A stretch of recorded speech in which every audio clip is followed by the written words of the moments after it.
Welcome to Science Cafe. My name is David Brooks. I write for the Concord Monitor and Granite Geek, and I've been moderating these for almost 7 years. And I'll start with my first question I always use, which is, how many of you have never been to a Science Cafe before? Raise your hand, nice and high.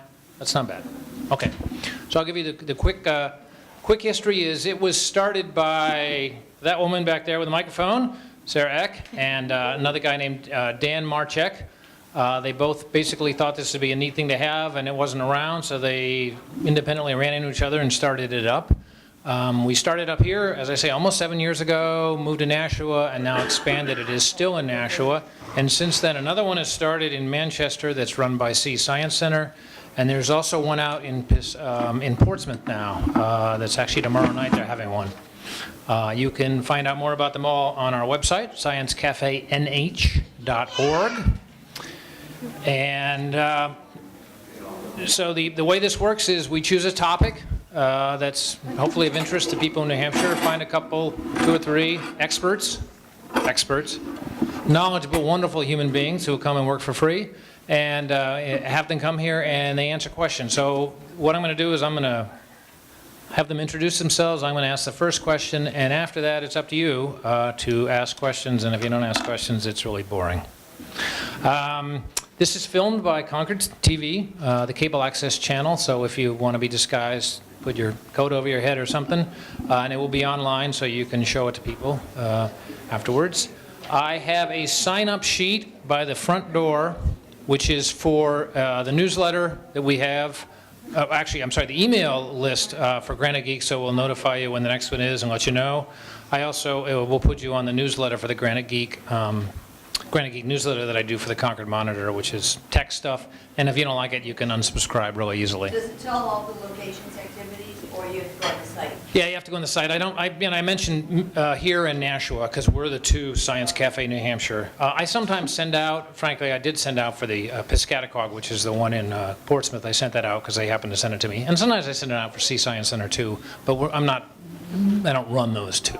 Okay. Excuse me. Let's see, there's also if any of you are foolish enough to not subscribe to the Concord Monitor, there is a 50% off offer right there you can grab and become educated. And let's see. Support your local journalists. Support your local journalists, because Lord knows we need the money. Let's see, next month's topic here in Concord is going to be about building efficiency, specifically, how do you realistically, what can you do with your house or commercial building to make it less expensive to run and make it more efficient for electricity, heating, and the like.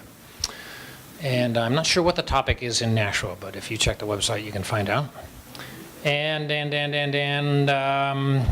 this is not an easy venue for the wait staff because we all come at once and we all leave at once, and they have to sort of wade through these long tables. So tip generously. They give us the room for free, and so I want them to profit from it. And anything else? I think that's about it. So what I'm going to do is our 3 panelists desperately trying to eat their dinner before they get on television. I'm going to ask them to introduce themselves and tell us why we should pay any attention to them at all.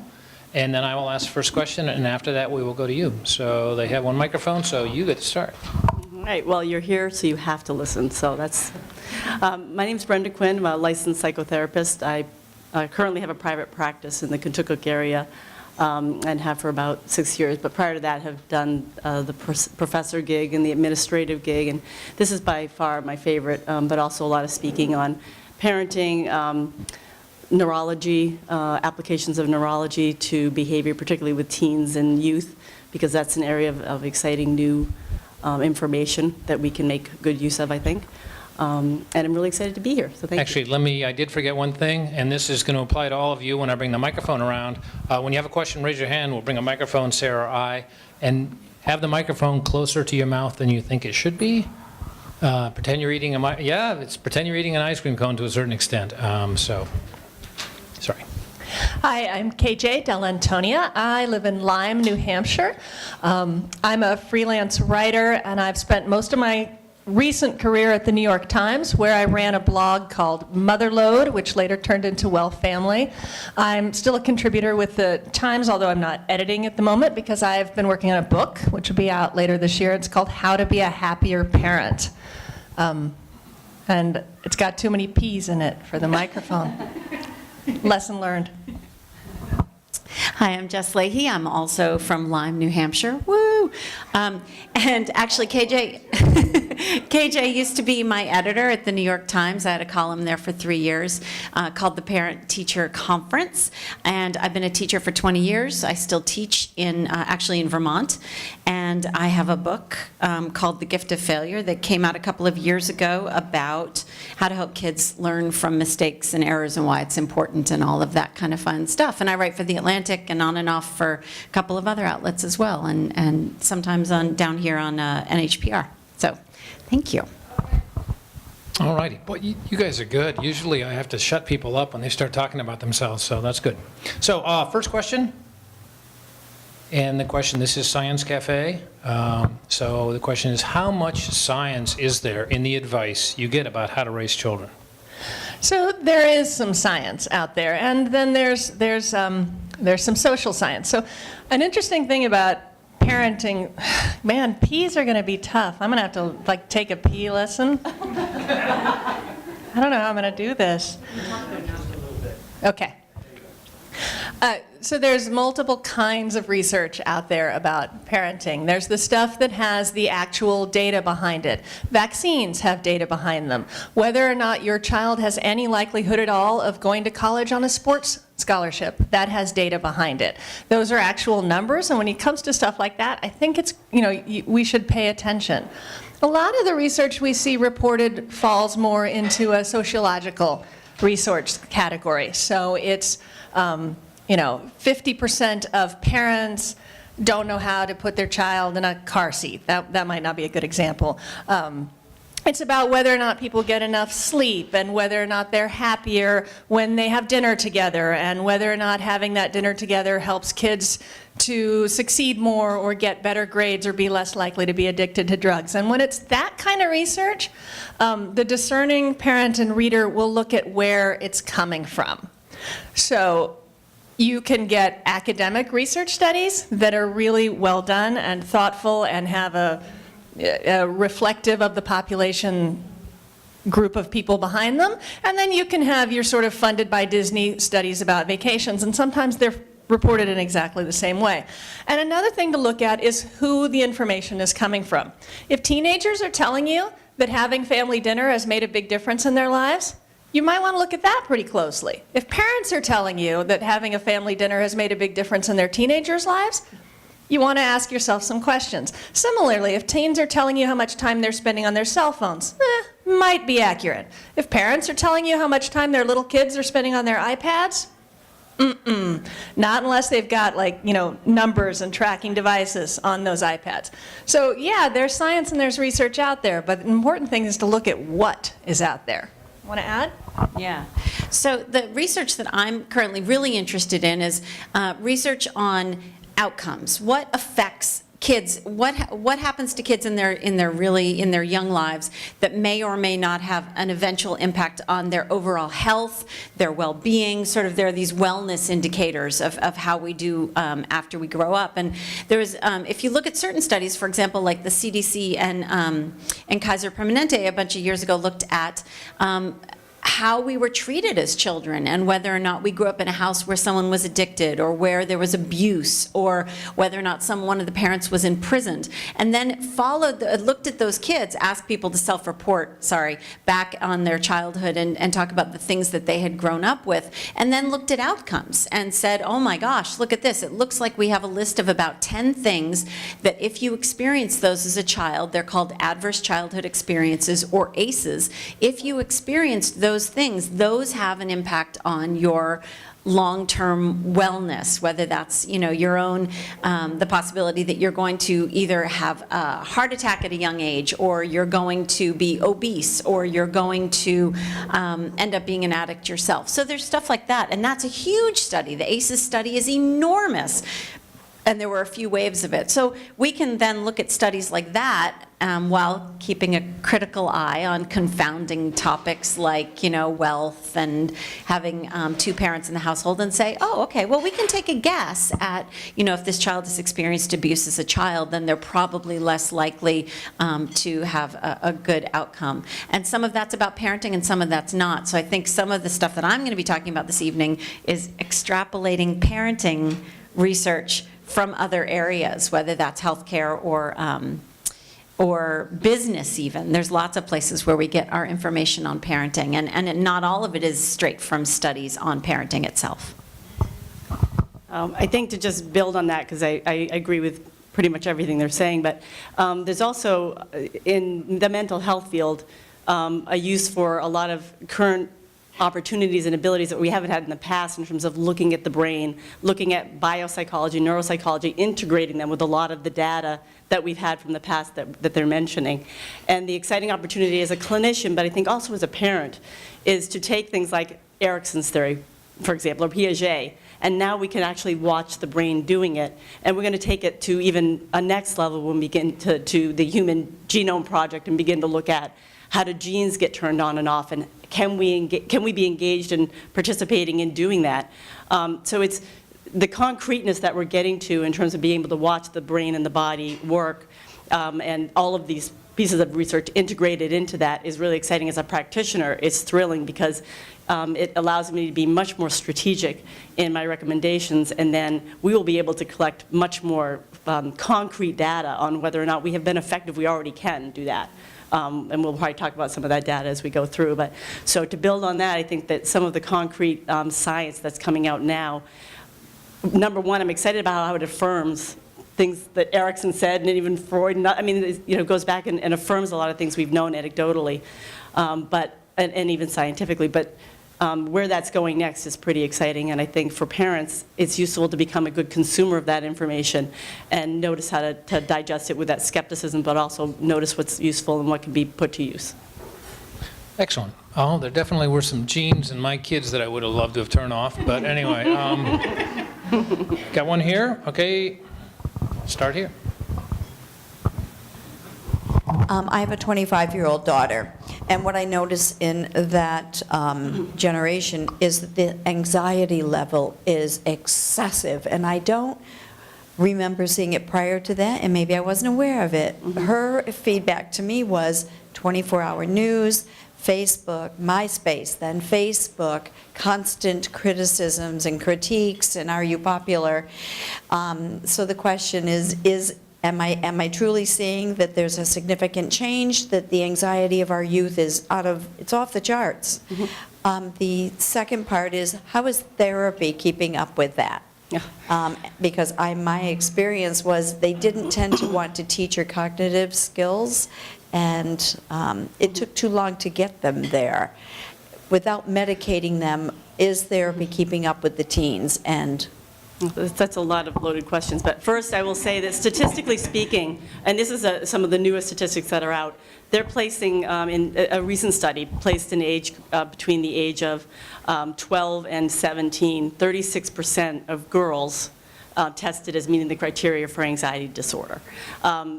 Depression is right up there around 25%. Some have it as high as 50, but I think it's the redundant research puts us in the area of about 25% to 30%, okay?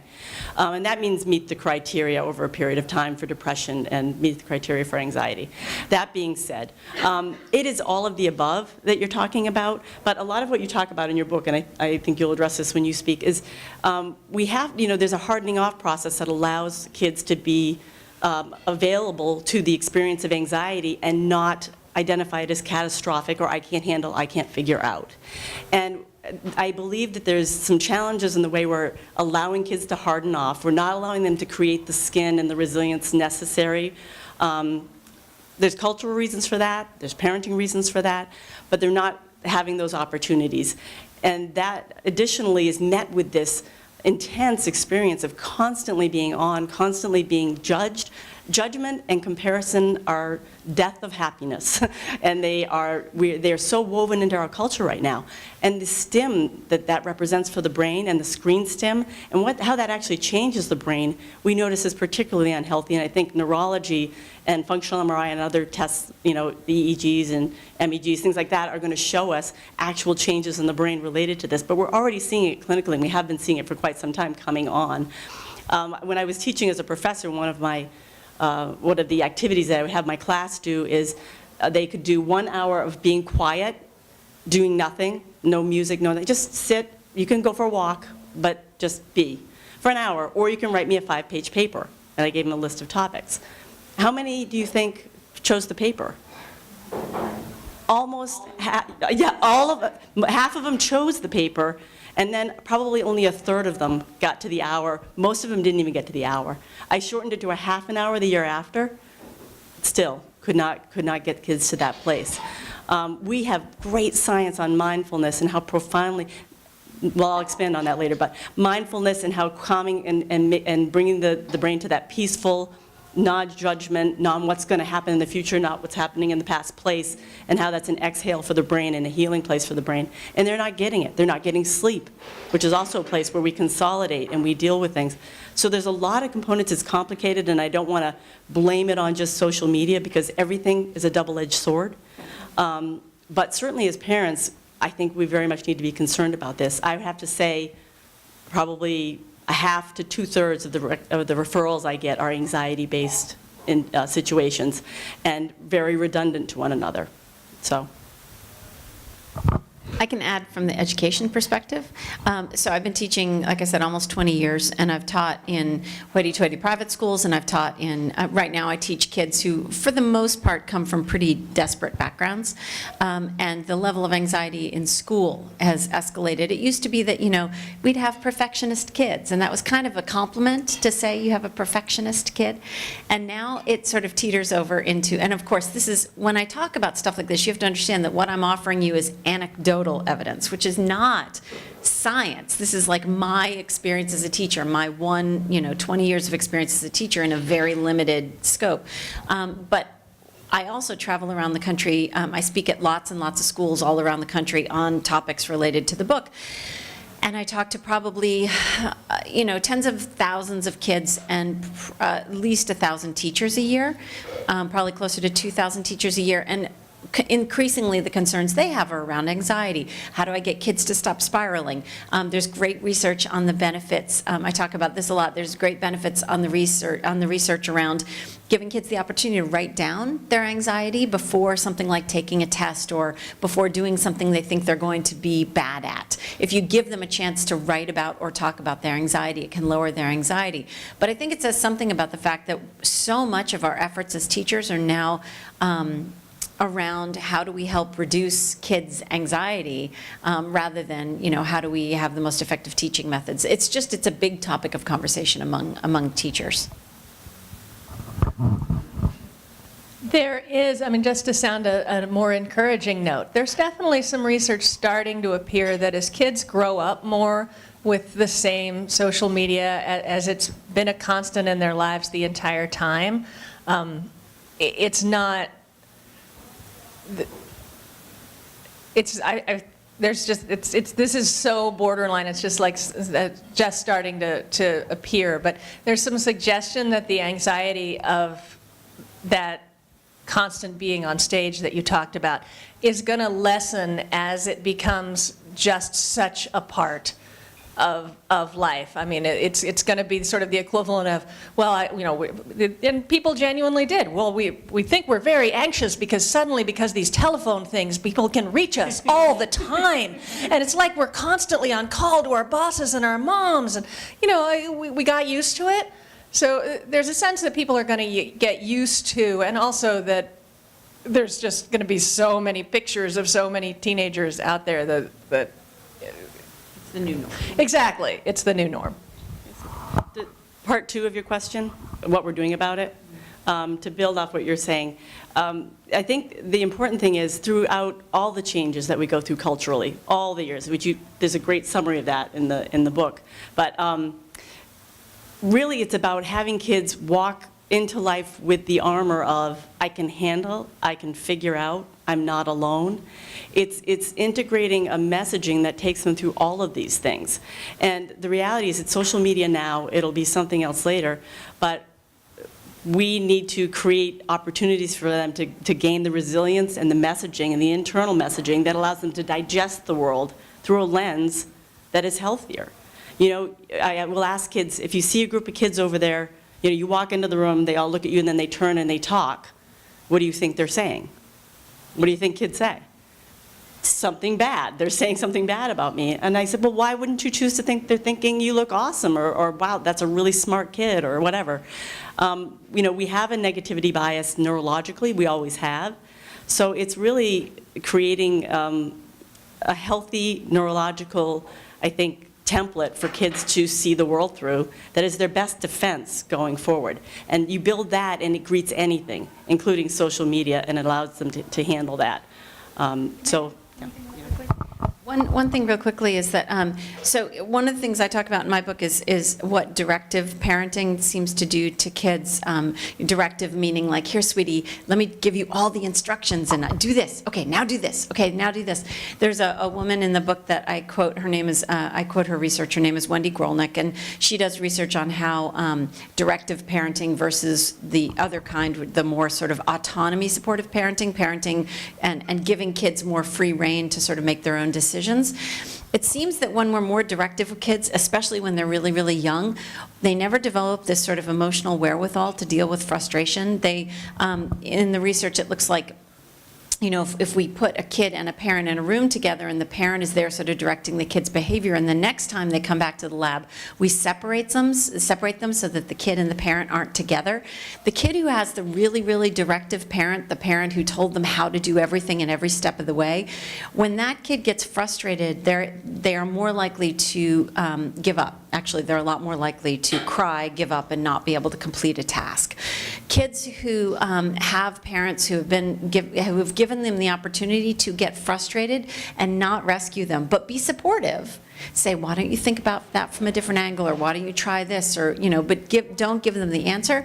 Those kids have the ability to get frustrated, take a breath, and sort of come at it from another angle. And that right there can impact a kid's anxiety level, simply because a kid who feels like they have the emotional wherewithal, the kid who feels like they have the competence to sort of get frustrated yet come back from that and stick with it and come at it from another angle, that kid is more likely to finish things. And the part two of that I'll come back to if we have time is that those kids are more teachable.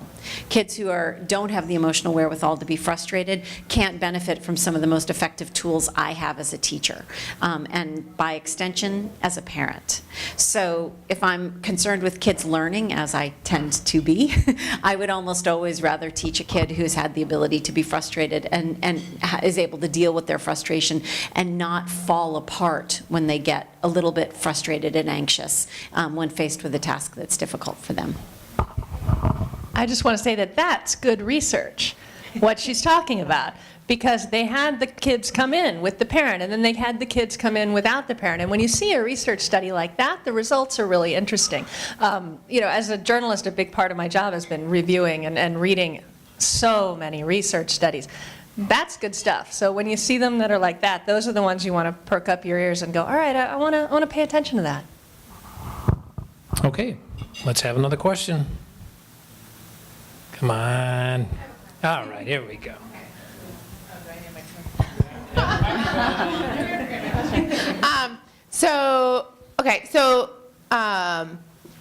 I've heard a lot of research, boys are supposed to play, you're supposed to let them play and be rough. Okay, young boys. Girls too. And girls too, yes. I'm specifically talking about a boy, though. That's why I say boys. So my son goes to a school where they let them be kind of rough, and I try to like not look at it when I go to pick him up sometimes, because I know sometimes I say, no, stop. But I notice that he comes home and he brings that home more. Like I'm trying to allow that to happen. Can I ask, is that an all-boys school, or is it? No, okay. It's boys and girls, but the boys tend to kind of go off and. Okay. And this is elementary school. So then he comes home and he's really rough with his sisters, and he's like, so I'm trying, like, what do you do? Does the question make sense? Well, I would love to just start with the fact that one of the things I love about that is that, the reason I asked if it was a boys' school or not is that there's some evidence to show that boys who go to boys' schools get more of their sort of physicality needs met, because the bar tends to be higher. And now, the source of this is a book that's by people who are advocates for boys' schools. So I'm going to preface it with that, which lets you know that this is right off the bat a little bit suspect. But then there was another researcher I talked to who wrote a really great book about touch and the importance of touch in human development. And he even repeated and said, and from a different source, that boys who go to boys' schools or have male teachers tend to have more of their social touch needs met, because men teaching boys tend to have a higher threshold of a little bit of roughhousing, touching each other, that kind of stuff, and in the nicest possible way. And that those boys tend to have more of their physical sort of social touch needs met, which is really, really interesting to me, mainly because we have so many rules now about kids not being allowed to touch each other at all. I was just visiting my sister, and in one of the schools that her children goes to, no physical touch is allowed at all between students or between teachers. So kids are not allowed to touch kids. Teachers are not allowed to touch kids at all. No hugging, no slap on the back, anything like that.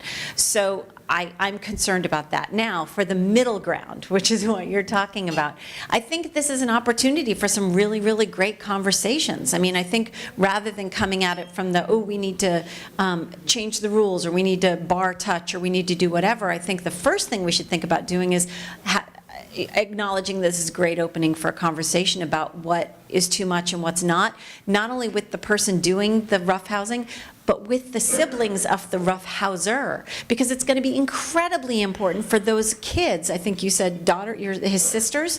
Yeah. It's going to be incredibly important for your daughters to be able to say out loud, I don't like that, please stop it. So I'm going to go, and I'm sure there's going to be more talk about this where people don't agree with me, but I think this is an amazing opportunity for you to open up a conversation between just the kid who's doing the roughhousing and the kids who are being rough-housed. I think this is an amazing opportunity, and instead, a lot of parents would say, I need to go to that school and I need to shut that down because my kid is getting too rough at home and that's their fault, and that tends to be sort of the knee-jerk response. I like the fact that it's the beginning of a conversation. Now I'm going to let them probably disagree with me in some way. Actually, I don't. I actually agree. I think that peers and have a lot to teach one another. Things that we can't teach, that we can't talk them through, that we can't lecture them through, that we're not supposed to. There's supposed to be certain feedback loops and benchmarks that come from being a part of your cohort. And you're supposed to collect some data on that. Now, that doesn't mean it should be a free-for-all, but I disagree when our school banned dodgeball. Yes, you get hurt if you get hit in the face, so don't hit your face to the ball. Learn, So I think it's, and when we take things away from kids like that, one at a time, the messaging is, you can't cope with this, or you can't cope with this without the help from an adult. And we make them cue dependent on us, we make them kind of switch over to a victim mode, which they're not. And I love reminding kids of that when I work with them in the room. I'm like, hey, I got a great piece of information. You are actually not a victim. Yay, you. So let's go kick some butt tomorrow, and this is how we're going to do it. The reality is, peers give each other feedback we kind of don't have permission to, and it's vital to them learning how to work things out in the future.